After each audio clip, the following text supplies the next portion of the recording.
Gente, tudo bem? Hoje eu tô aqui para fazer um resumão dos estilos literários. Então eu vou falar de uma forma bem simples, apenas com as principais características, os principais tópicos, aquilo que é mais fácil de guardar, só para a gente ter uma visão geral sobre tudo. Então, no estilo barroco, o estilo barroco ele surgiu na época da Reforma e da Contra-Reforma. Naquela época estava havendo muitos conflitos de religiosidades. E o estilo da escrita era com bastante excesso, era uma linguagem mais rebuscada, uma linguagem mais formal. Havia um rigor maior para a escrita, né? Ela era mais restrita, então ela não tinha aqueles traços, aquela forma livre de escrever, não. Era bem rigorosa. Tanto que as figuras de linguagem mais usadas eram a metáfora, a antítese e os paradoxos, que eram os principais meios de produção. Fazia muito jogo de palavras, né? O cultismo, o asceptismo, que era algo bem marcado na época. E no barroco, a gente tem alguns nomes aqui para falar que foram os marcantes, né? Que é o Gregório de Matos, que teve a poesia Boca do Inferno, que é a principal da época, e o Padre Antônio Vieira, só que o estilo dele de escrita era em prosa. E foi no século XVII que iniciou o Barroco e vai de 1601 a 1768. Após o Barroco, em seguida, surgiu o estilo Arcadismo. E o Arcadismo foi na primeira Revolução Industrial. Então a gente marca que o Barroco foi na Reforma e na Contra-Reforma e o Arcadismo na primeira Revolução Industrial. Com uma linguagem, uma escrita mais livre, né, com menos rigor, ele relacionava-se ao realismo, né, à harmonia. Então já era um pouco mais desprendido de todo aquele jogo de palavras e com excessos como era no Barroco. Então ele se opunha ao Barroco, né? É o que também gerou um pouco de conflito também. E tinha aqueles 5 lemas, que é o Carpe Diem, né? Aproveite o dia, com uma forma mais simples e regular, que é um estilo mais atual da literatura também. Então, ele compreende de 1768 a 1836. Ele recebe o nome de neoclassicismo, que retoma a antiguidade clássica. Então, ele faz muita referência também à natureza, né? O corpo, as paisagens, aquilo que realmente é observável. Também faz referência a pastores, né? Devido à própria natureza. E valoriza aproveitar a vida, né? O lema Carpe Diem, que é na época do arcadismo. Em seguida, o romantismo. O romantismo, como todo mundo sabe, é o favorito, né? O preferido, um que fez bastante sucesso também, que foi na Revolução Francesa. Então, o barroco na Reforma contra a Reforma, arcadismo na primeira Revolução Industrial e o romantismo na Revolução Francesa, que é onde o lema era liberdade, igualdade e fraternidade. Então era um ideal de liberdade, né? Então acompanhou bem esse lema aí. Então tanto na escrita, na prosa, na poesia, havia mais liberdade de escrita e de se posicionar, né? De pensamento, o eu lírico se manifestava bastante. Então era muito sentimentalismo e idealização. Né? Sentimental porque era um amor romântico em si mesmo.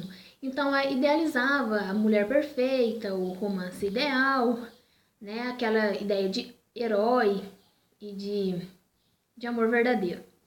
Né? E a forma era ainda mais livre. Então, se no barroco era bem rigorosa, no arcadismo era livre, no romantismo se tornou ainda mais livre a escrita, né? Então é como se assim, se as pessoas imaginassem as coisas como que elas gostariam que as coisas fossem, né? É como se tivesse... Foi um período um pouco difícil da Revolução, mas é como se as pessoas pudessem imaginar o mundo da forma que elas queriam. Então elas imaginavam algo que poderia ser. Era uma idealização total mesmo. E nessa época, né, do arcadismo, por exemplo, era muito forte a presença da nobreza. Né? Ela ali que praticamente ditava o que seria composto, mas com o romantismo a burguesia superou isso, então ela se opôs e ela conseguiu seu espaço nas composições, porque a nobreza em si, ela gostava do arcadismo, mas quando veio o romantismo favoreceu a burguesia muito também. Então, a parte subjetiva, da escrita e tal, sentimental, ela é vista como passional, né, da paixão. É bem subjetivo, é bem do sujeito mesmo, do que eu acho, do que eu penso. Eu tenho essa liberdade para escrever, para me expressar, né, para poder compor de uma forma mais pessoal, que até então não era permitido. Aí um nome aqui muito importante, ó, Álvares de Azevedo, com o mal do século, que já foi na segunda geração. Lembrando que o romantismo teve 3, né? Então, a segunda geração ela é chamada de ultrarromântica, que era aquela sensação de noturno, lua e melancolia. A gente pode ver muito isso nas obras. Deixo aqui a indicação para vocês estarem dando uma olhadinha. No realismo, que veio logo após, né, um outro estilo, realismo, já foi na segunda Revolução Industrial, meados do século XIX, que é um racionalismo também. Aí já não é tão sentimental, é mais racional, né? Tinha uma maior objetividade. O próprio nome já diz, né? Realismo, objetivo, real. Então é a realidade como ela é, né? Então é um retrato fiel da realidade que vivia na época. Isso ficava bem expresso ali nos escritos da época. Então era uma linguagem também requintada. A linguagem não tinha tanta liberdade. Não podia usar termos tão pessoais, né, muitas das vezes. E ele tem como maior expoente o Machado de Assis. Machado de Assis marcou muito no realismo, que era na proesão, na produção em prosa, e poética, né? E analisar a realidade e questiona sobre ela. Então a gente já começa a pensar, né, a imaginar mais da realidade. Então, a gente vai questionar por que estamos vivendo assim, por que a nossa época está sendo assim, a realidade que a gente vive. Então começa a questionar e para de idealizar, mas passa a questionar o que realmente acontece, né? Então a gente vai fazer uma ligação agora entre o realismo e o parnasianismo, que eles são contemporâneos, né? São da mesma época, onde o realismo é em prosa, que é o texto corrido, e o parnasianismo em versos, né? Que é poesia. Então tá aí um diferencial aí. Então aconteceu no mesmo período. Na época do barroco, era o barroco. Na época do arcadismo, o cardismo. Na época do romantismo, romantismo. O realismo entrou na mesma época com o parnasianismo.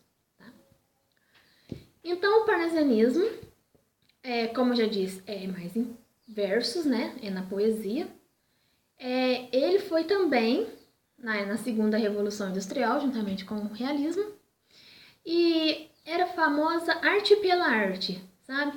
Como assim, se a arte existisse por ela, né? Então, ela não precisa ter um objetivo de existir. A arte existe porque ela é arte, né? Então, havia também uma alienação. Então, as pessoas davam assim uma explorada, uma repensada mais a fundo e tinha que ter a perfeição formal. Então tinha que ser sim um poema, como eu posso dizer, perfeito, um poema metrado, né? Ele tinha um certo rigor também a ser seguido, que na verdade nada mais era do que a contagem das rimas, tipo assim, os versos, eles eram metricamente contados. Tinha uma métrica regular e um rebuscamento também, que era uma linguagem mais difícil. Então tinha que ter raras rimas e rimas preciosas. Então a gente falava que isso é mais para uma análise mais profunda mesmo de um poema, né? Se interessar vocês, é só procurar por rimas raras e rimas preciosas, que é onde um verso tem que rimar, tipo assim, o primeiro verso dentro da estrofe. O primeiro verso tem que rimar com o terceiro e o segundo com o quarto. Ou o segundo com o primeiro e o quarto com o terceiro e por aí vai. Ele era metricamente contado, as sílabas com as rimas. Então era uma coisa bem mais, um estudo mais profundo para poder entender e conhecer isso daí, né? Que na verdade a gente pode contar como decassílabos, então havia um padrão também. Eram os dodecassílabos com 12 sílabas e os decassílabos com 10 sílabas. Então tinha que seguir esse padrãozinho aí. E no parnasianismo, há a tríade dos mais famosos autores, né? Que é o Olavo Bilac, o Alberto de Oliveira e o Raimundo Correia. Bom, eu vou separar esse vídeo aqui em 2 etapas E até aqui eu parei no parnasianismo e no próximo vídeo a gente volta a falar do simbolismo e o modernismo, tá joia? Até daqui a pouco.